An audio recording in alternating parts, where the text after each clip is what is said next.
How to remove emoji from Telegram message. To remove an emoji from a Telegram message, simply follow these simple steps. First of all, open the Telegram application, just like this. After opening it, you will find something like this on your home screen.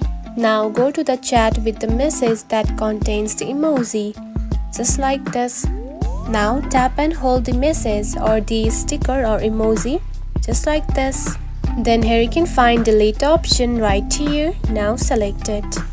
Then here you can find you can delete for yourself or delete for the other person as well. Now please select the one, just like this, and now you can see it has been removed. Now do the same process to remove other emojis as well. And that's it. This is how you can remove emoji from the Telegram message.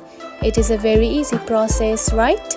If you found this video helpful, don't forget to like and subscribe for more tips.